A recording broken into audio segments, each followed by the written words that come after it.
Hi guys, and welcome to the Hungaroring for today's GT4 action.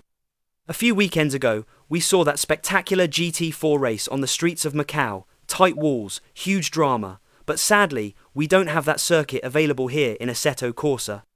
So instead, we've come to Hungary, a proper technical roller coaster.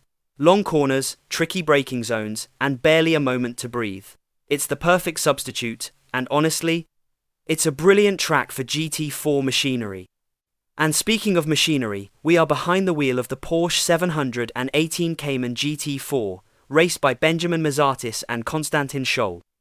A beautifully balanced car, mid-engine layout, just enough power to keep it manageable, but still a handful through these long Hungarian curves. Joining me as ever in the combox is JP, who will quickly go through the rules for today. Hi everyone, and welcome back. As ever, it's a 30-minute sprint race here today. Short, intense, and absolutely no room for mistakes. It's a compulsory pit stop for a driver change. That means strategy, timing, and teamwork will play a huge part. One small slip in the pits, and your whole race can fall apart. On top of that, we've got the infamous random grid, so we could be starting anywhere from pole position, midfield, or right at the back. It always keeps things unpredictable and makes the opening laps absolutely electric.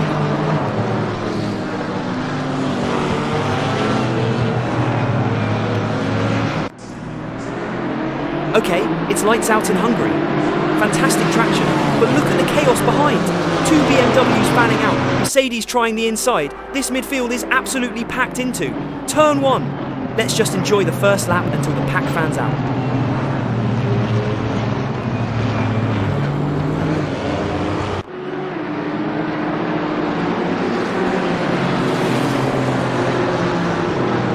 I have to say, I love a night race. Just look at all those car lights. It looks absolutely incredible out there. The glow of the headlights, the reflections on the asphalt, the brake discs lighting up into the heavy braking zones, it gives the whole race a completely different atmosphere. Not to mention how tricky it is for the drivers. Depth perception changes, shadows are everywhere, and you're relying on muscle memory for every braking marker.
Alright everyone, we are now on board the Porsche, and JP is going to take us for a flying lap around Hungary.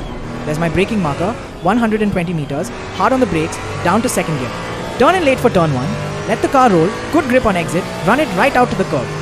Quick burst of throttle, braking just after the crest, down to second again. This corner always tightens on you, patience, now back on power, let the rear settle as we drop downhill.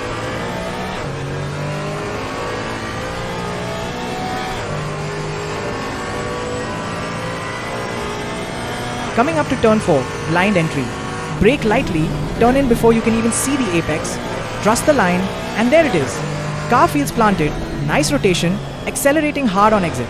Turn 5, really fast right-hander. Just a confidence lift, lean on the left side tires.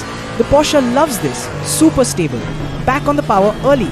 Turn 6 and 7, braking in a straight line, down to third, turn left, hop over that first curb, flick it right, nice and tidy.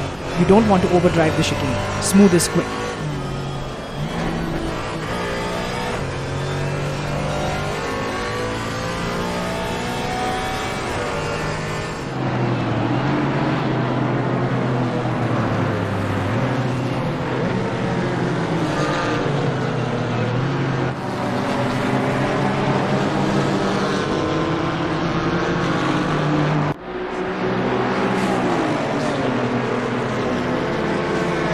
go, down the start and finish straight. The Porsche is absolutely glued to the back of that Ginetta. Look at the run we're getting here. He pulls out to the inside, diving down the inside into turn 1. Great move by Benjamin Mazatis. And most importantly, kept it clean.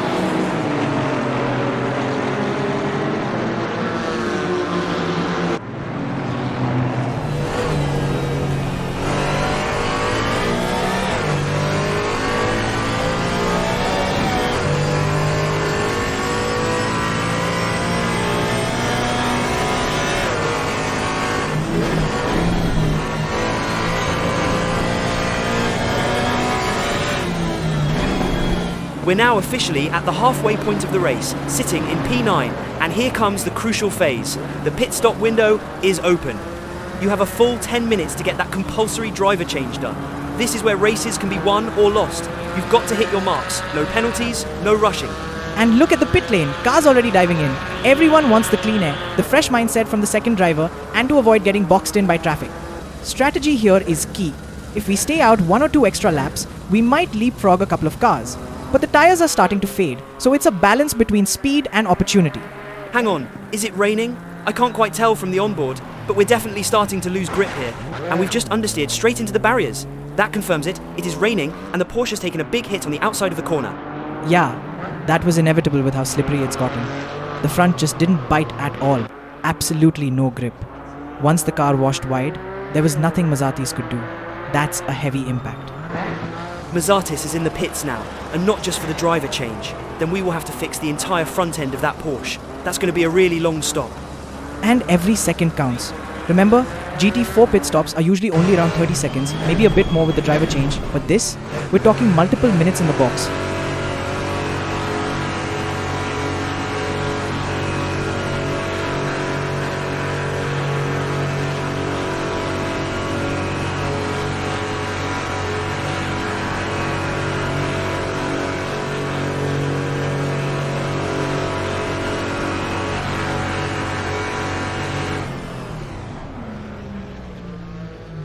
And while they work on the front, Konstantin Scholl is climbing in. Belts on, radio check, gloves sorted, but he can't go anywhere until that Porsche is safe to drive. It really is amazing how fast the pit crew works, isn't it? Look at them. Every person knows exactly what they're doing. One crew on the bumper, one on the splitter, another checking the suspension, someone else handling the tires. And they're doing it under pressure too. The clock is ticking, positions are slipping away, and yet they stay calm and precise.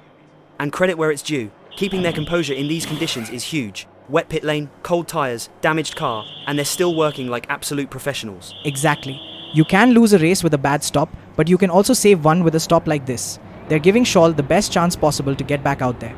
Our teammate has just come in, and within a minute, the mechanics have fixed the car, and we are out running again. No idea what position we are in. Plus, we have decided to stay on slicks and not go for wets. Gamble, but what have we got to lose?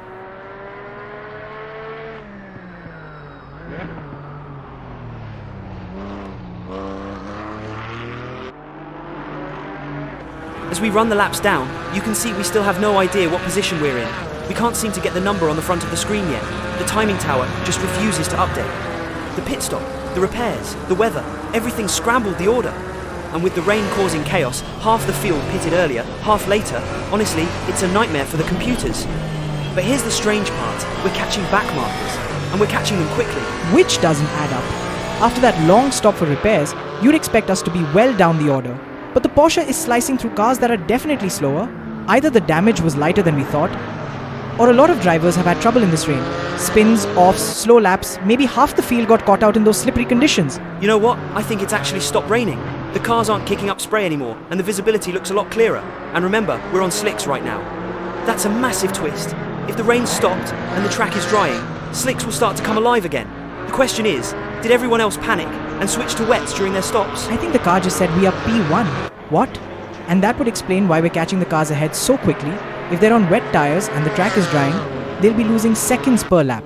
This could be the miracle comeback we didn't even see coming. Damage fixed, slick tires on a drying track, and Stroll absolutely committed. This is a huge advantage. We might have looked finished after that crash, but if we timed this perfectly, how on earth did we get to P1? How is that possible? I'm so confused how that happened. I'm confused too. I genuinely have no idea how this has happened, but Somehow, we have won the race as we cross the line. I mean, look at the timing screen. It's finally updated and yes, it's official. The Porsche 718 of Mazatis and Scholl has taken the win. I'm honestly lost for words. This has to be one of the wildest GT4 races we've ever seen. Chaos in the rain, half the grid switching to wets, lap times all over the place, and we just kept going on the right tyre at the right time. Pit stop disaster, front end damage, lost laps, no idea where we were, and somehow, through all of that, we were the ones with the right strategy. Sometimes racing is brutal, and sometimes racing gives you a miracle. I can't believe it. A race we thought was over, and we're standing on the top step. What? Finish. Hungary, you absolute beauty. That's a win for the ages. Thanks for watching this absolutely wild race. What a rollercoaster from start to finish. From rain chaos to repairs to a miracle win, this one had everything.